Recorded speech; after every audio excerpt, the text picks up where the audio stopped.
All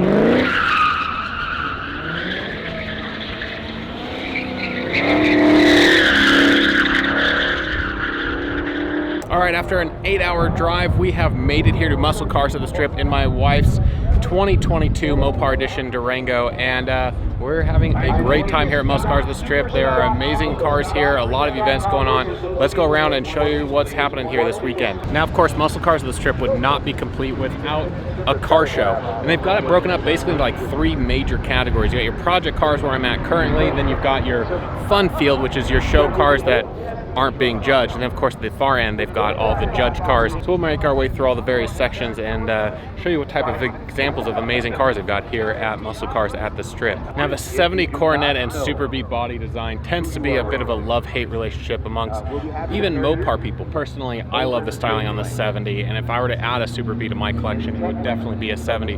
This one here happens to have a 446 pack as well as a pistol grip 4-speed. Well, it turns out we weren't the only ones bringing a Mopar Edition vehicle out here today. There is a Mopar Edition Dodge Charger as well. Now, this one is really cool because they've added a Pro Charger to it, giving a little extra boost on the performance area. You know, over the years I've seen a lot of bomber-themed vehicles done, but I've never seen one done on a Corvair, and it's really cool. It's definitely unique. I'm definitely always a sucker for a Chevy Nomad, and we've got a couple of amazing examples here, both a 55 and a 56.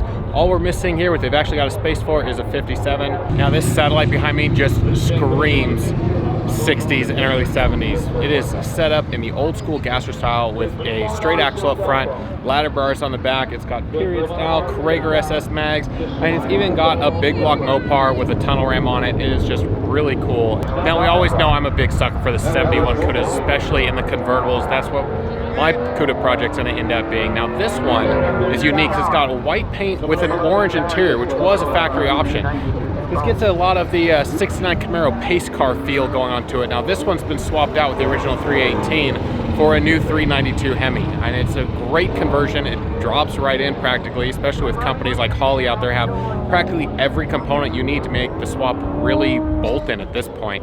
And it's just this is probably one of my favorite cars here, of course, and gotta love these 71 Cuda convertibles. I'm always a sucker for a Blue E-body, especially one that's a similar year and body style as mine. So this one's being a 73 instead of my 72, but it is a blue with blue interior 340 car.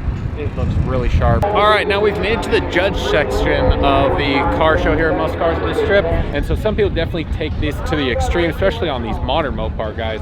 I mean, we've got all sorts of stuff with like Lambo doors and a lot of underglow, a lot of modifications going on, and some wild displays as well. So let's make a quick cruise through here and see what's going on here in the judge section of the Musclecars at the Strip show. So here we have a beautiful pair of 71 Challengers. One's a convertible, one's a coupe, and they look really great next to each other. They've actually got the upgraded 17-inch Mopar rallies that Year One came out with.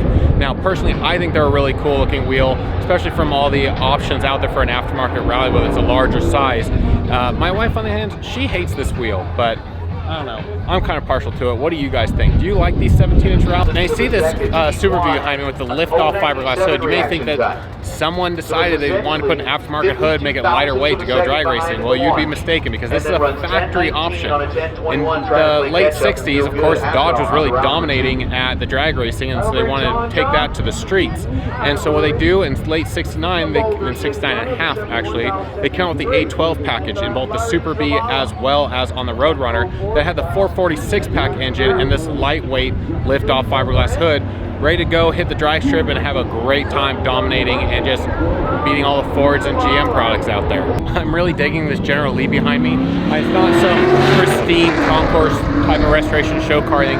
It's definitely a little rough around the edges, but if you look on the interior, it's got a second shifter in it. It's got a pistol grip shifter, and it's actually attached to what looks like a master cylinder for doing drifting in this car. So very cool. I'd be really excited to see this King come out and give us a show later, but I don't know if that's in the cards for this weekend or not, but it is really cool nonetheless. Definitely something I've never seen before. All right, now this year's Musclecars on the Strip has benefited from Monday's Roadkill event that Dodge is putting on, and the fact that as a result, not only do they have Dodge having all of their, a good example of their current product lineup as well as the final editions that they've got coming out for 2023, they also have their thrill rides going on. So if you want to go, hop in a passenger seat of a Hellcat and drift around on the track out here, opportunity to do so for free. It's an amazing opportunity, a lot of fun.